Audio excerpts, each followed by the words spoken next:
This is CHSR 97.9 FM here in Fredericton, New Brunswick, Canada. This is Python's Paradise, your film and music show, and this is your host, Greg Gilbert, aka the Python Hyena. And folks, I have a gorgeous, beautiful actress on the phone with me today, and she brings a new meaning to the word tomato sandwich. Folks, I have the lovely, the beautiful Crystal Carson on the phone with me today. How do you do, Crystal? Very well. Thank you so much for having me. You started to describe a beautiful, gorgeous woman. I wondered who else you had on. I had lots of beautiful, gorgeous women on, but I bet you do. yeah. I was like, he's not talking about me. Who's standing behind me? Are you kidding me? Oh, gee, you still look good. Come on. Now it sounds like I'm just searching for a compliment. I'm not fishing, I promise. Oh my goodness. Oh yeah. No, I had no, I was looking forward to having you on today. I did one Attack of the Killer Tomatoes interview earlier this year.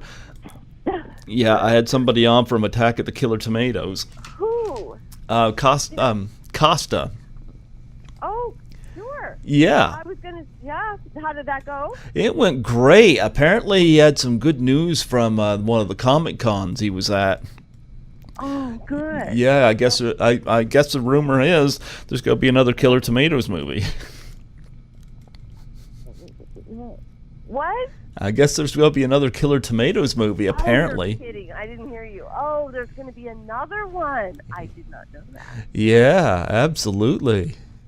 But before we talk before we talk Killer Tomatoes, let's wonder if you give us a little bit of your background and how you got into the acting bug.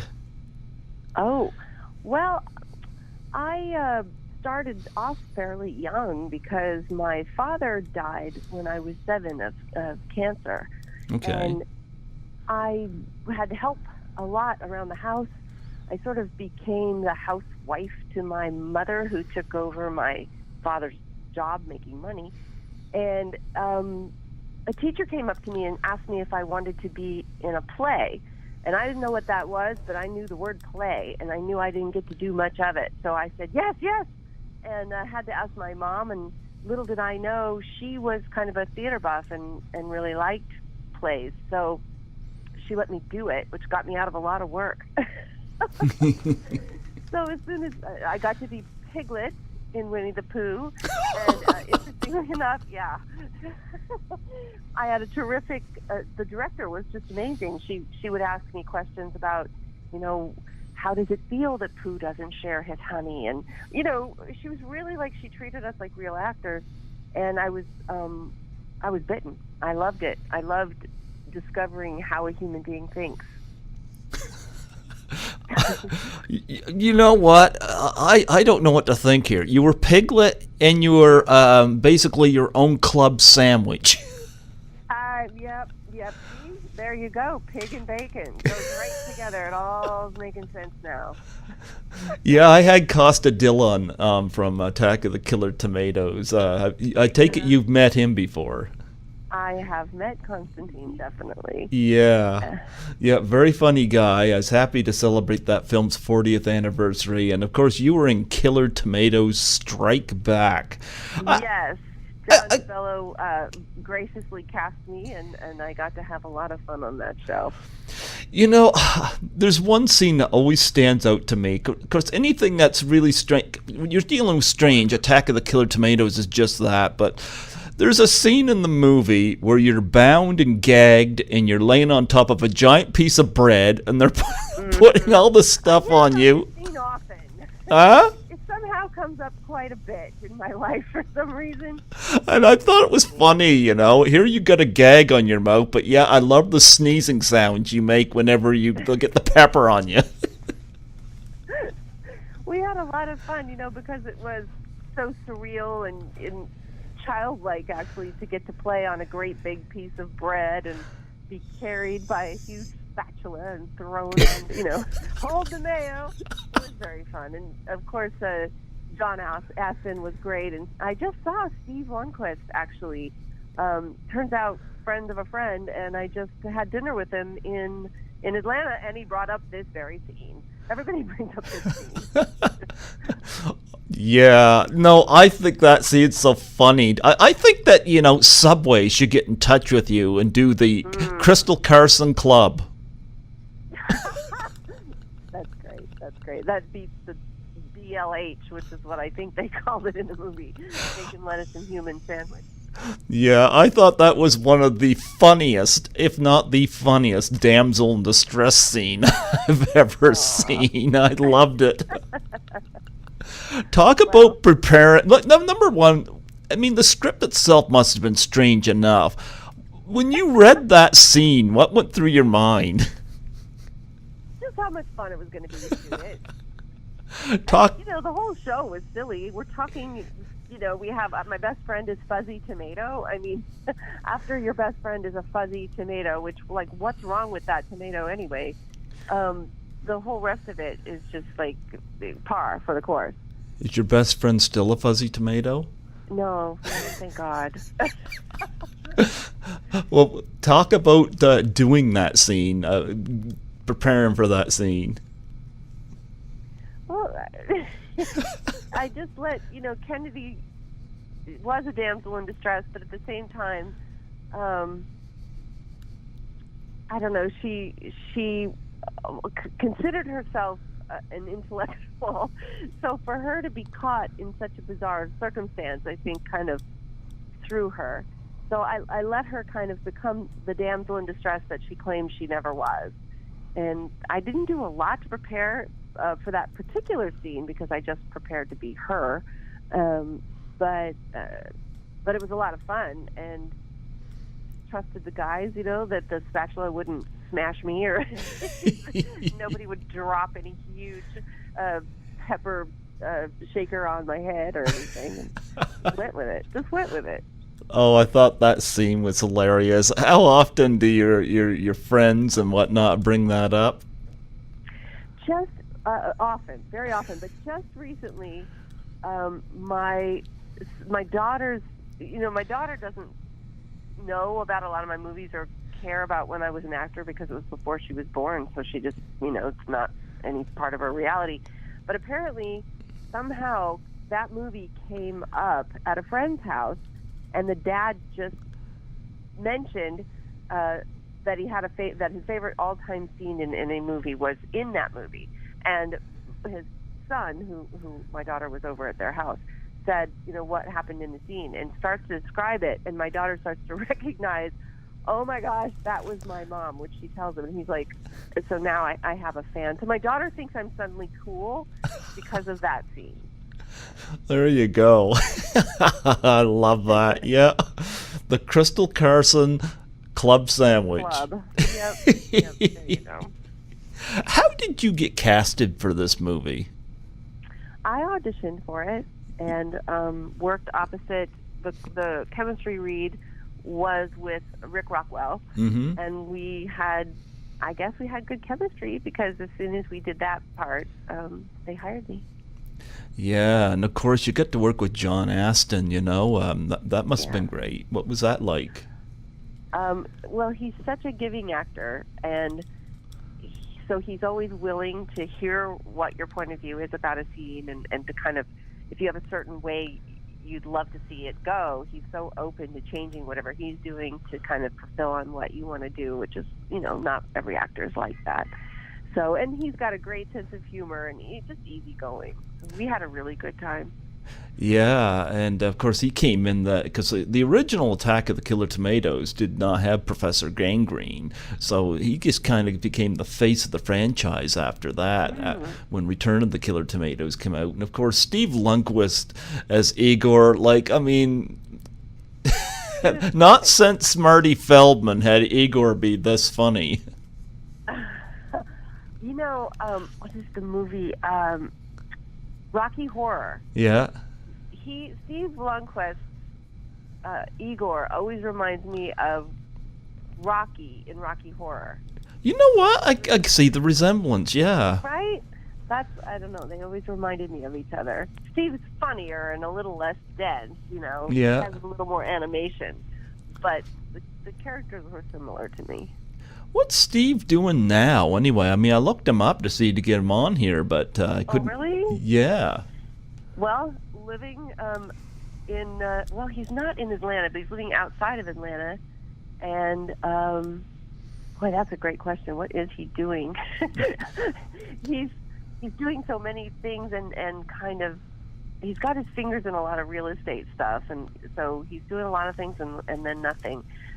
He's living on a lake, a big lake, and he has people drop by, like hundreds of people, say on a fun weekend when it's hot out. Hundreds of people come by, and he loves that. There's a small party. I mean, a small party to him would be 35 people, and that's just an average day. Like when he actually has a party, there's hundreds. It's crazy.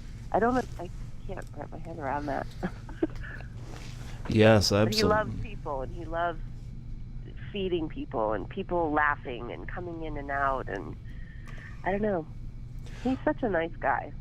Yeah, well, I heard he's a really good swimmer. That's one thing Costa had mentioned. Yes, he would be that. He was in the Olympics. Yeah. And then he became Igor, who wants to be a TV news anchor. That's right. I forgot it wasn't Igor. It was Igor. Actually, maybe it was Igor. I'm thinking about Marty Feldman was Igor. Oh, and, was it? Yeah, and Young Frankenstein. Yes, I remember that Marty Feldman was. I couldn't remember which way it was for our movie. There you go. Yeah, and you got to work with a fuzzy tomato. Did you get to take one of those home with you? I did. You still have it? It's in my garage, but yes. What's it doing in your garage? You're supposed to have that on your nightstand. Yeah, he was kind of scary. Actually, I took FT home, so he wasn't that scary. And I did take one of the scary ones, too. Actually, I forgot that. I have two of them. Yeah? Do you ever scare your daughter with them? No, they just sit in that box up in the garage, so I don't get them down. I should. I know there was one really hilarious scene in that. I mean, your scene's to me the standout scene with you and the sandwich. But I did love the parody of Psycho in it, with the girls in the shower and and I love the fact, huh? Most common one that's brought up to me, yes. Well, I love the fact that everything she screams at, not only is it funny, but it has to do with something that we've all experienced. Lack of shampoo, the small little piece of soap, and then she's bombarded by tomatoes. Yeah, it's a lot. I love that scene too, and I thought that the homage was brilliantly done with the tomato juice going down the drain. Oh yeah. So yeah, I thought that was a hysterical movie, and I hope that they do another one. I'm assuming another one's being made. I don't know whether John Astin will be in it or not, but but Killer Tomatoes Strike Back was the third one, and then the fourth one was Killer Tomatoes Eat France. Now, I read on Wikipedia that originally Eat France was supposed to be third, and Strike Back was supposed to be the fourth, but I guess they were... Had it only gone that way, I'd have been really happy, because I could have gone to France. I was like, are you serious? I get to go to San Diego, they get to go to France? Yeah, the France one was supposed to be the third one, so I don't know what happened there, but... I do not know. Why didn't they have you back for the fourth one? Because I think Rick Rockwell was back, was he not? I believe he was, and I don't know why. I don't know why. I just don't know why. They probably want different girls, Yeah, but they only had one woman that was willing to be a damsel sandwich club. That's true. But, like the girls from the movies ahead of mine were not back either. I think that might be kind of a typical movie thing. The males get to continue on, and they're seen as the lead, and we're seen as the set dressing. So you move sets, you move girls. I don't know. If I was to look over that series, you gotta be like the most gorgeous woman in the franchise. They should have you back. Aww. Yeah. Yeah. You can stay. I can stay. But yeah, I love that scene, especially the sneezing of the pepper. Like you just sounded to me like you were having fun.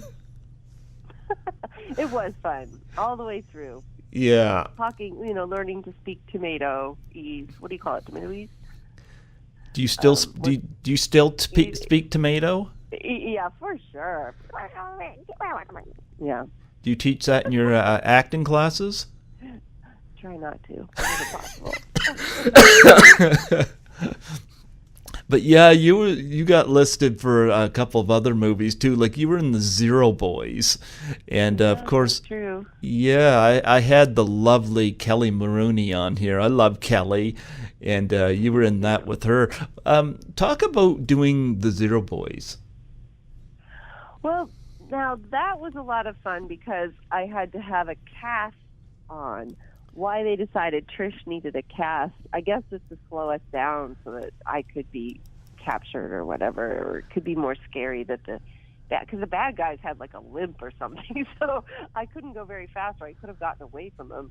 The most fun was having that bag put over my head and then trying to breathe, and they wanted me to breathe in the plastic and then breathe it back out. And they're like, you're safe. If anything happens, we'll pull it off. Nothing's going to happen. But knowing I was safe, I wanted to do it. At the same time, just that sense of, boy, it was method acting, let me tell you. You didn't need to act too much because that plastic going down your throat and stopping all the air for a second was just a little frightening.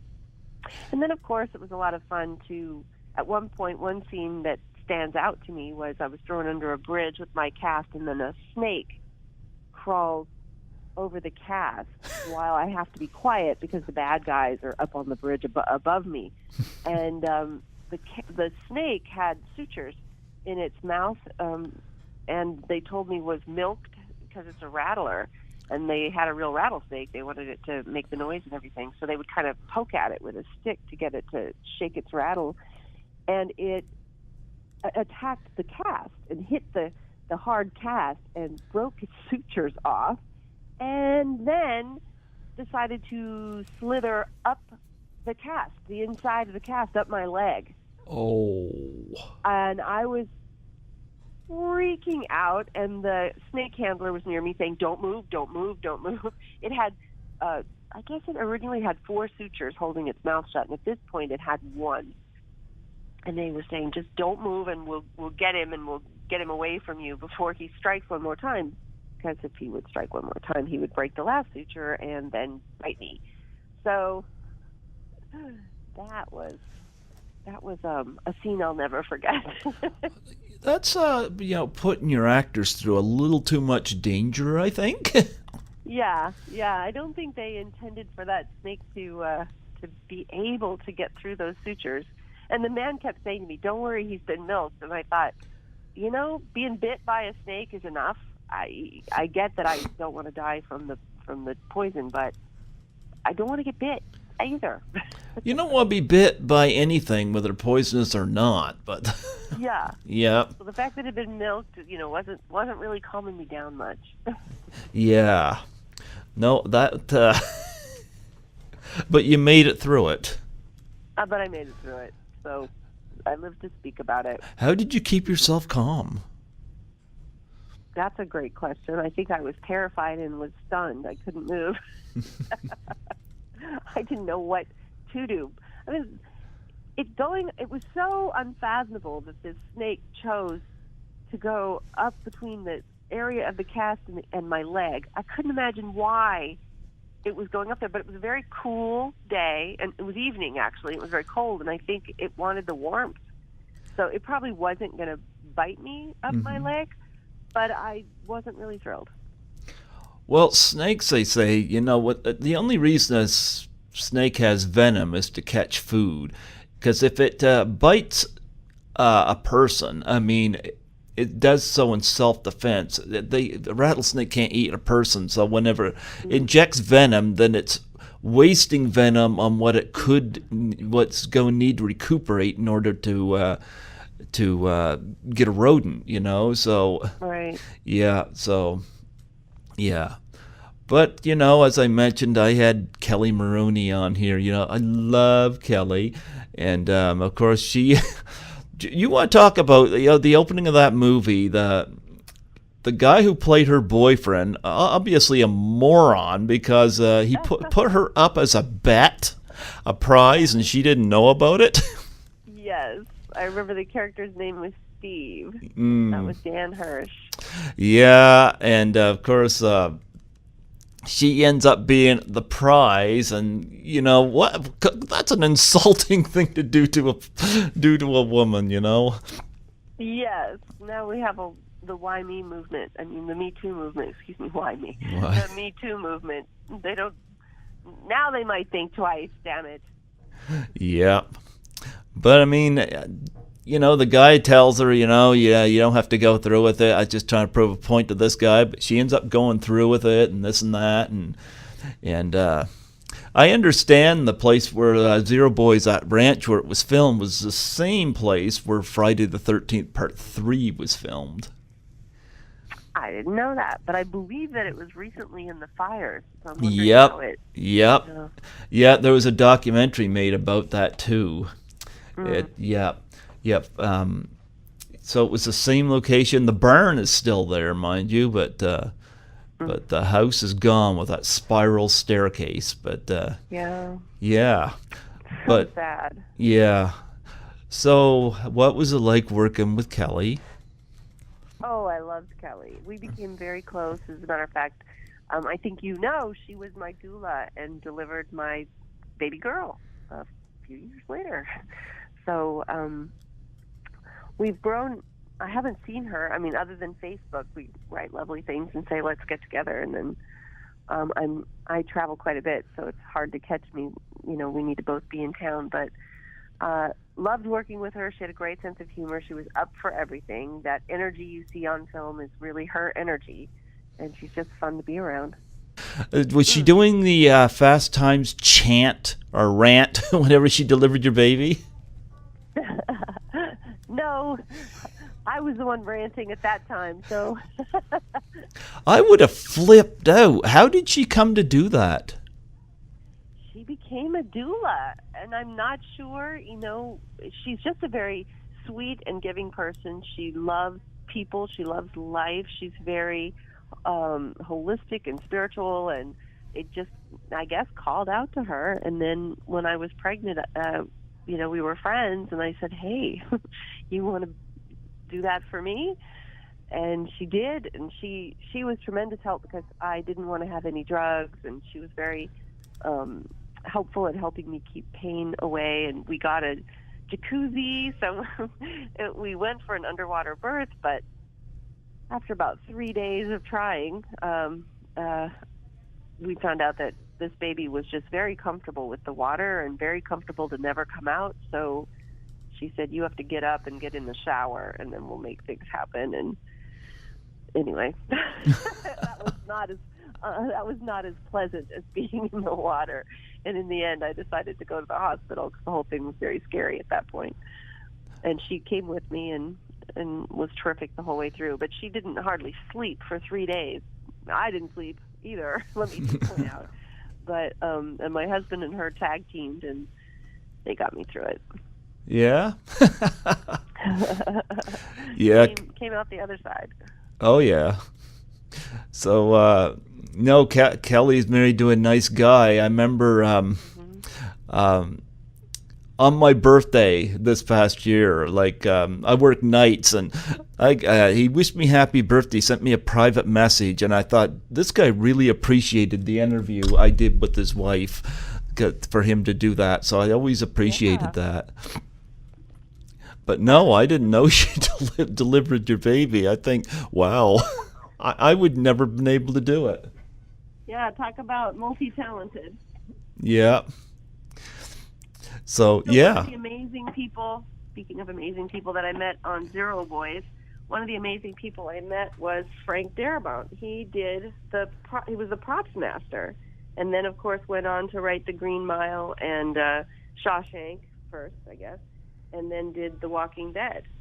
and he was our props master. And we became very friendly, and that was fun. Well, not, I said that in a funny way, but we became friends. Isn't that cool? So always be nice to everybody, because you never know. Yeah. You also was in Who's That Girl? You got to be in a movie with Madonna.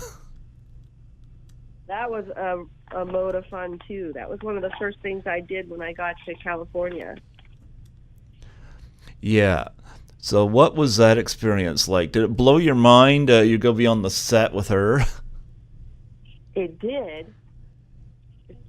It did, because I had just moved from Nebraska. Okay, I won't. Thank you.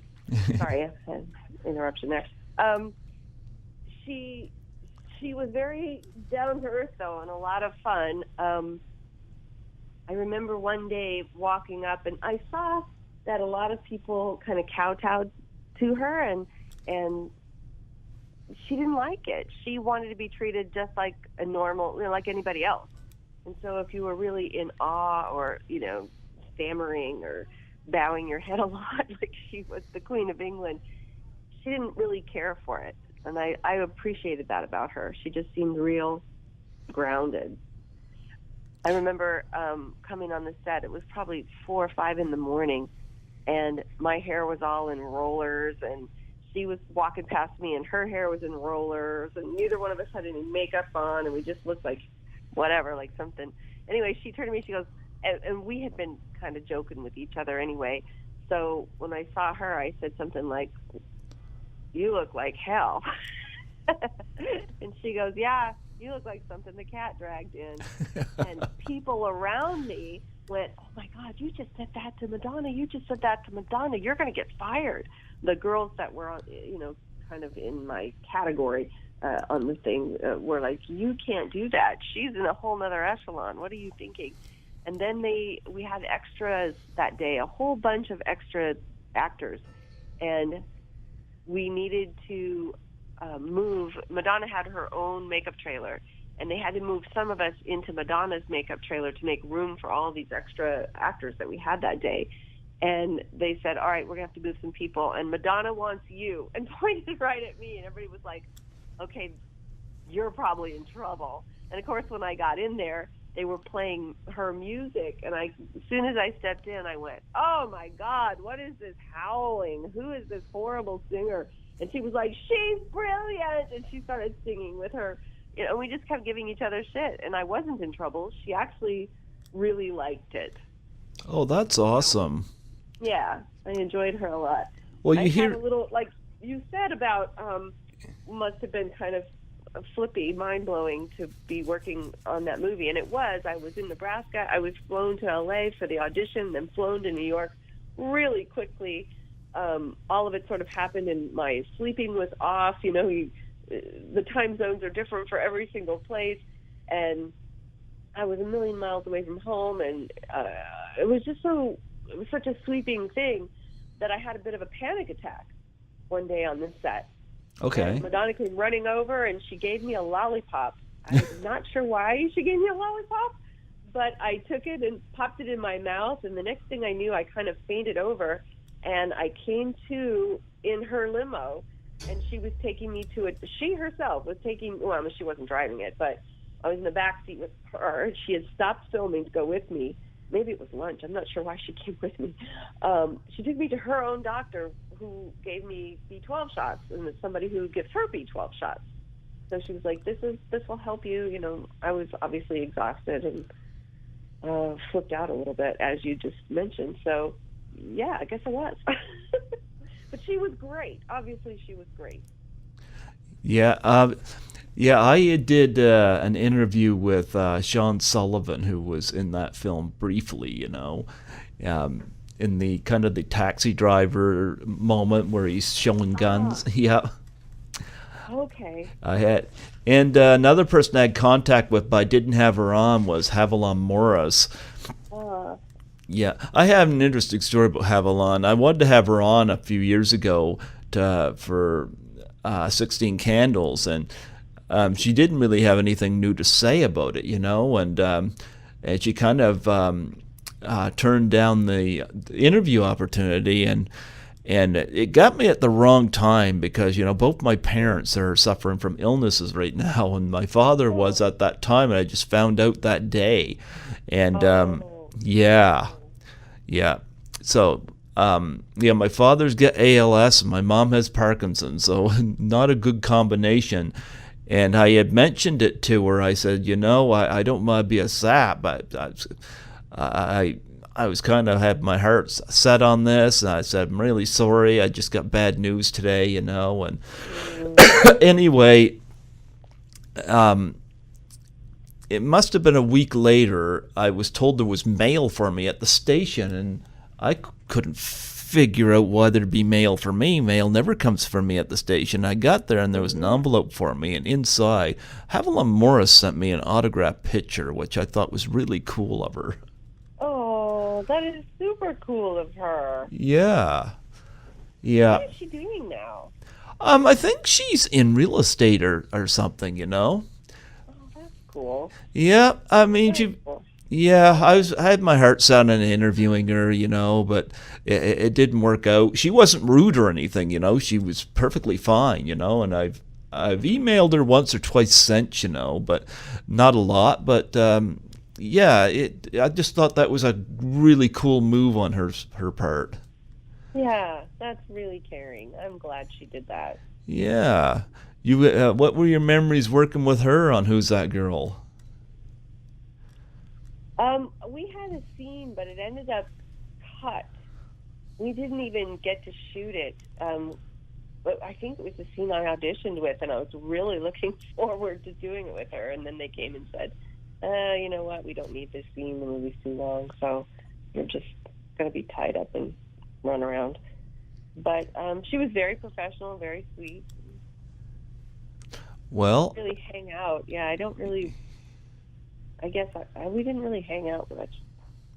Well, you're now an acting coach, and I'm like, wow.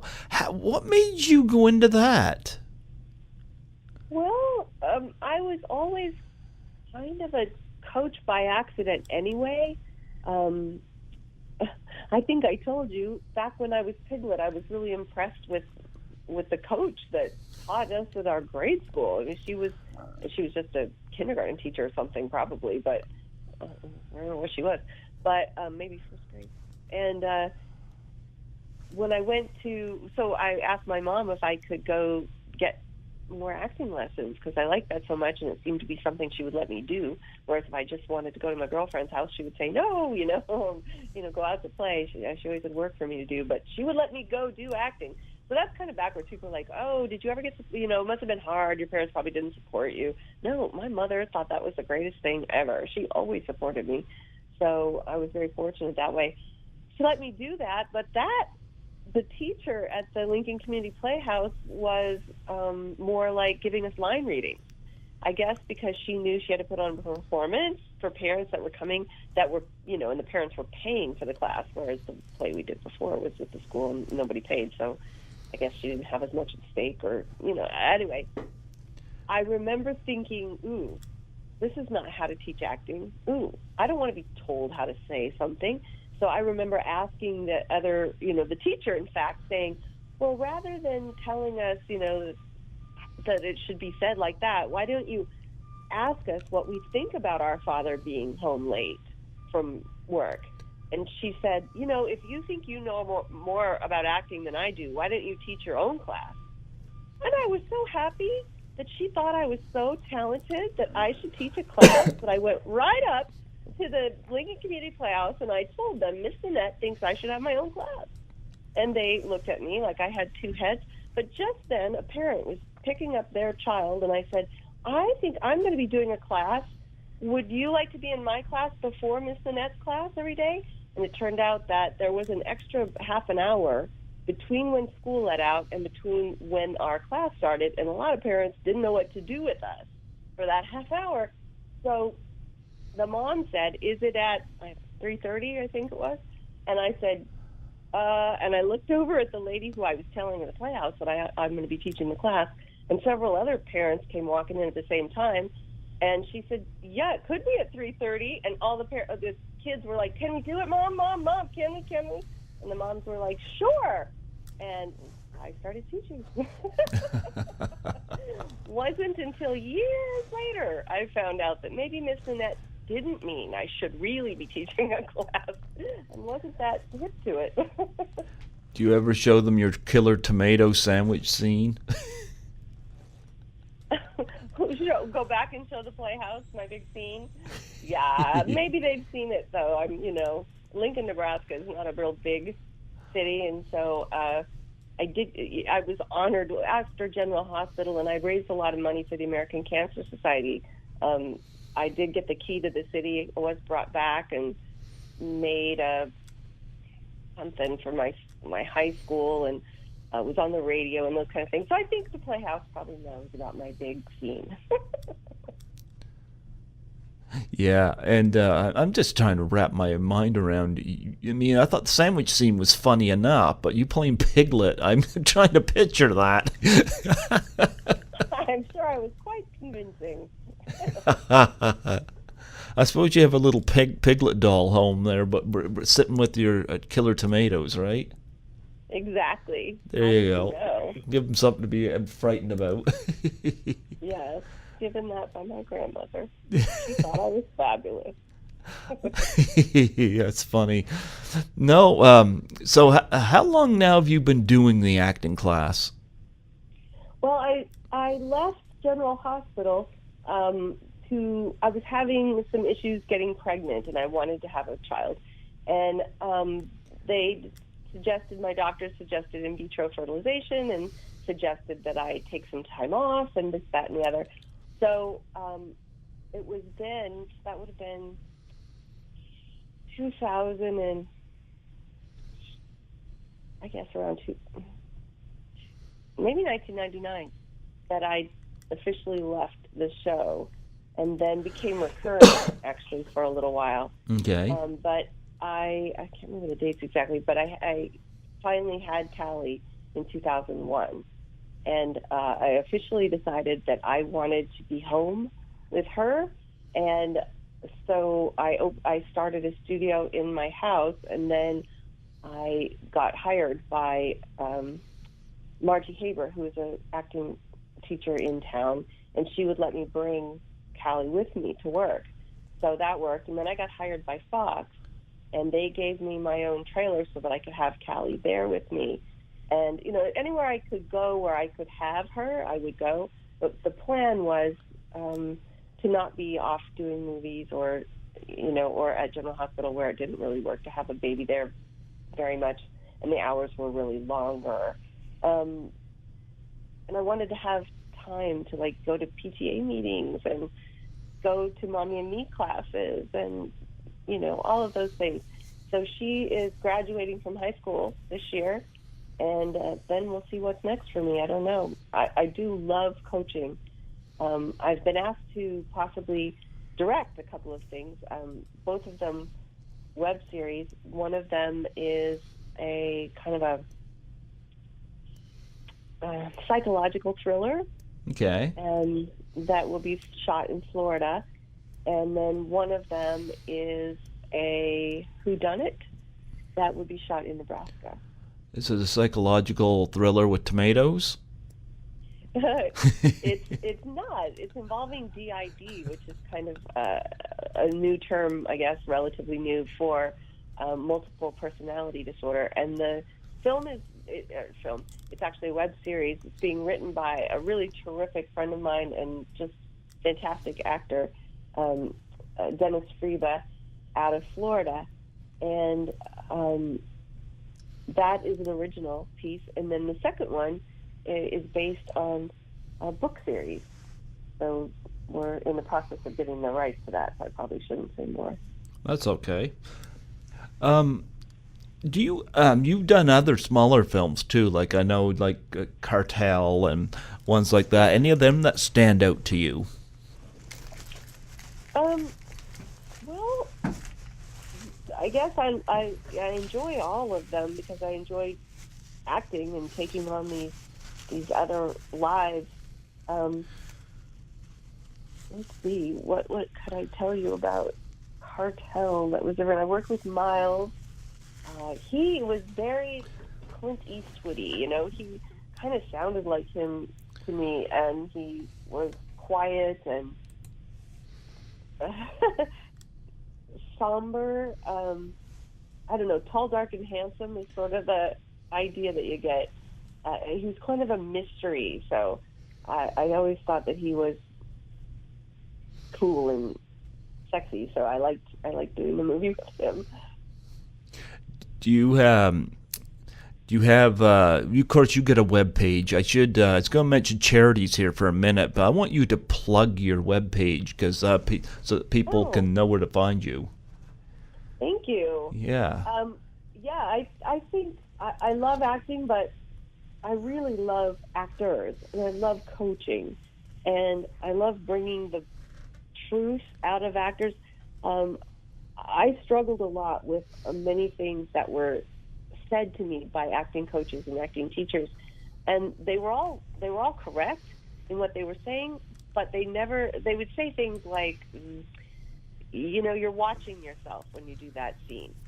Well, that's figuratively. I didn't literally know what I was doing. I wasn't literally watching myself, so I didn't know what it meant, and I didn't know what to do about it. So I understood that there was some wonderful piece of advice they were trying to give me, but it wasn't very helpful. And so I spent years discerning and figuring out the definitions of what they were trying to tell me and how to solve the problems. And I found that most actors have some typical problems and are, told the exact kind of platitudes that I was told. So they understand they have an issue, but they don't know what to do about it. They don't literally know what it is, and they don't know what to do about it. And I'm very good at figuring out what's going on in your head that's causing this issue and exactly what you can do about it to solve it. And so I've had a lot of success with actors that way. And I'm crystalcarson.com, crystal like ball, like chandelier, Crystal, Carson like Johnny, or Carson Daly, Carson, crystalcarson.com. Just and hold. You can find me there. I'm in Los Angeles, but I travel a lot. I'm teaching classes quite often in Atlanta, but also in London and Ireland, New York, and Nebraska, Omaha, and Lincoln. Yeah. Just hold for just a second, okay? Sure. I'll be right back.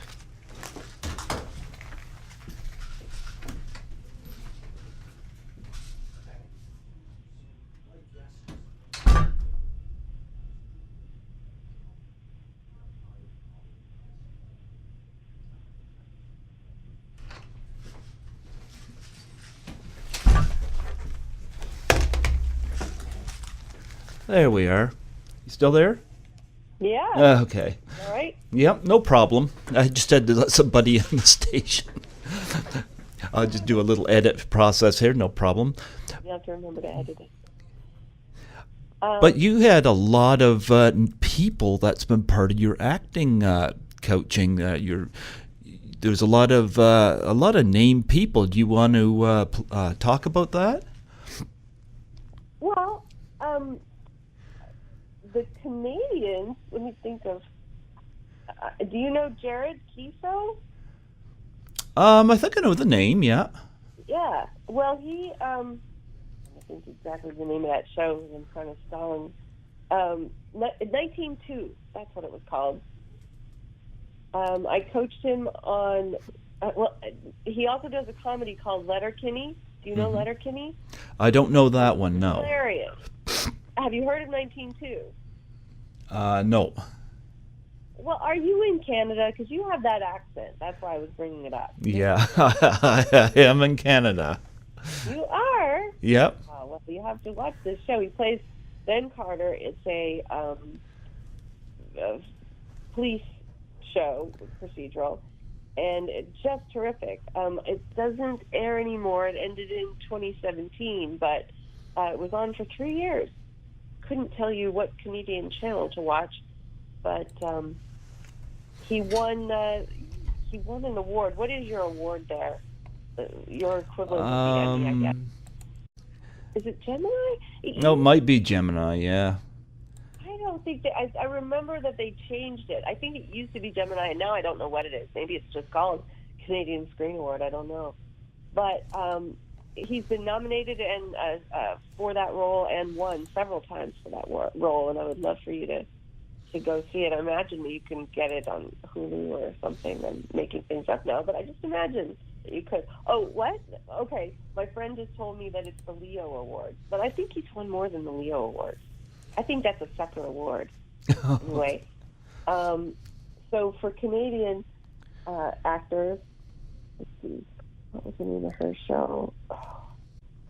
I'm actually right now, I just looking on a page here and talked about some of the actors that you've worked with. It says here on Wikipedia, it says as her clients, over 30 working actors have included Paula Abdul. Yes, I've worked with Paula. That's true. Yeah, Jennifer Beals. Yes. There's another Canadian, who's won some awards there in Canada. Brittany Daniels. And Aaron Carplunk also won the same award, because I remember both her and Jared winning that year. So anyway, go on. Yeah. You got a lot of people like that on there. These are notable people, which really, and this is why I wanted you to bring that up, because it allows people to really see who you've been involved with, and David Boreanaz. I think you know that name. Mm-hmm. I'm trying to think of Brian White, who was on Scandal and is now going to be. Well, he was recently on 2 seasons of Ray Donovan. Brian is now going to be the star of a new TV show called Ambitions. Hasn't started to air yet, but looks to be that it'll be quite popular. Who else have I worked with? Trisha. Trisha Hefner. Gilbert, yeah. From you guys probably know her. What was the show she did for so long? I don't know. I just X'd out of the page. My brain is gone. I just knew you had some name people on there, which tells me that your classes are working if you've worked with these people. Yeah. And of course you worked with some killer tomatoes. You're hooked on those tomatoes. You got any charities you want to plug on here? Well, the American Cancer Society, my father died of cancer, so I have done quite a bit of work for them. For several years, I think 7 years, I headed up, I was the founding host, I guess, or founding member of Take a Chance with the Stars. It was a casino night, and we had over 100 celebrities come out, and they would be your casino operator? What do you call them? That's the wrong word. But they would play blackjack and dealers. They would be dealers. There's another word I was looking for that's fancier, but I can't come up with it. Mm-hmm. And they would do craps and all of those things. And we had a big silent auction and raised $1 million for the Cancer Society. So I still do work with them, raising money through silent auctions, but I've been mostly dealing with raising money for charter schools as of recently, because of my daughter being in school and me seeing, particularly in Los Angeles, how bad the public school system is. So that's all I can say. I mean, I'm not plugging a certain event right now. Okay. So just please give to the American Cancer Society and support charter schools. Oh, absolutely, absolutely. Yes. And again, plug your webpage one more time here so that people can check you out. Oh, sure. It's crystalcarson.com. Do you got any projects coming up that you're allowed to talk about? Let's see. I'm going to be in Atlanta, Georgia in July of this year, teaching 2 courses there. The first one is called Reacting by Heart, and it's a 1-day course. Mm-hmm. And the second course is called Auditioning by Heart, and it is a 3-day course. The exact dates will be on my website, crystalcarson.com. And so if you're in the Atlanta area, there's so much industry work happening now in Atlanta that I am there quite often. And if you are going to be there, and you're an actor, you will learn more in those. If you want to do both courses in those 4 days, people tell me they learn more in those 4 days than they did in their entire acting schooling prior to that. And some of those people are like the head of SAG there in Atlanta, or was at the time, or head of the conservatory in Atlanta as well. People who are acting teachers, been acting for years and years, but they had also been hearing the same platitudes and never figured out what is it that's happening here with my acting that's stopping me from really being truthful as an actor and going that last step to live and breathe and be in reaction throughout the piece. And it's usually an easy tweak. I can usually solve your problems in 4 days. So please come.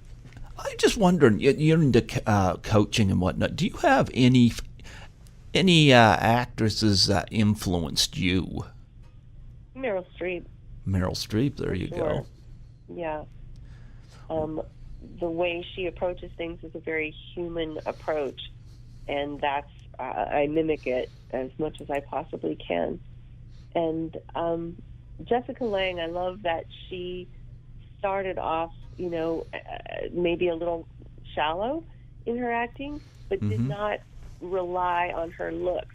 Went ahead and got great teaching and pushed herself to really use herself and her faults and her vulnerability to become a very, very fine actor. Well, I love a lot of the actors I work with. Yeah. I've just been very impressed with the dedication of actors and their ability to let people see their truths, see their flaws, see their feelings of unworthiness, the vulnerability that a character must have, that inside feeling that you're just not enough. That's hard to show people. But when you can reveal it in a very human way, it's so moving to watch. Well, Crystal, it was so awesome to have you on here.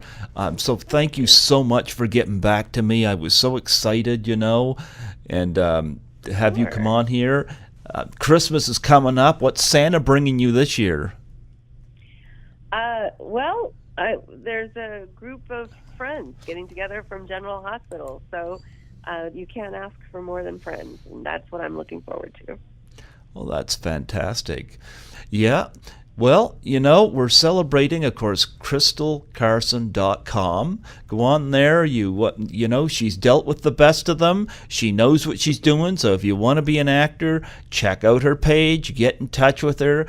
And she's a lovely person. Take it from me. Thank you. And we gotta get in touch with Subway and see if we can get a Crystal Carson Club sandwich. Yes, we should. Nonetheless, I'm glad you're over your cold. I know you was under the weather last week.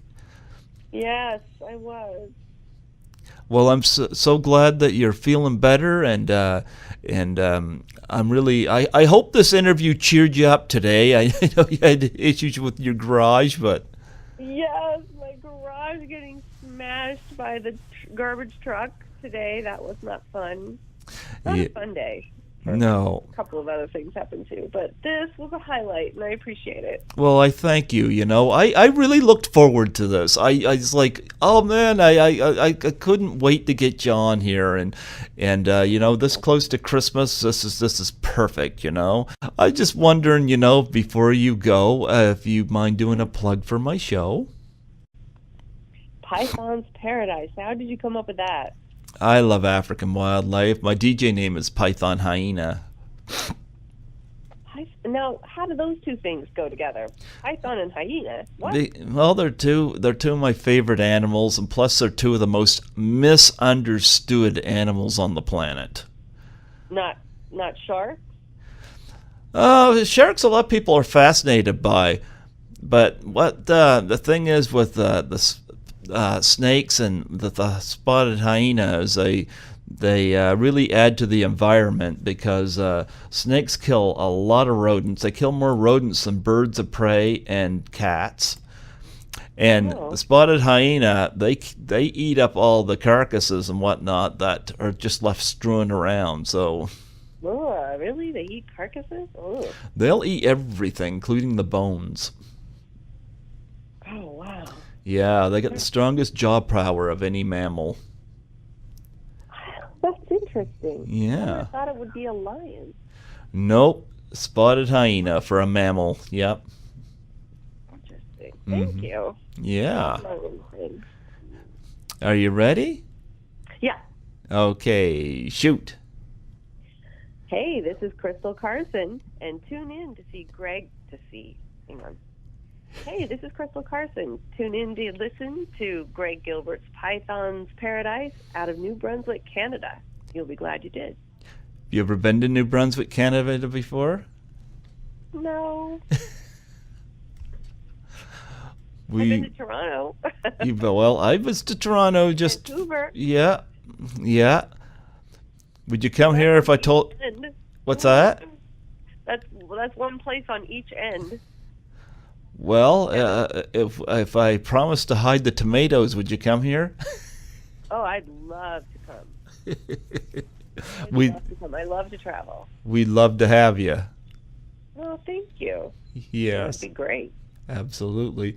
Well, thank you so much, Crystal, for coming on here. It meant a lot to me, and I'll get this out to you whenever it's ready. Just be patient about it. And until then, great luck with your webpage and your acting coaching. And Merry Christmas and Happy New Year to you. Thanks.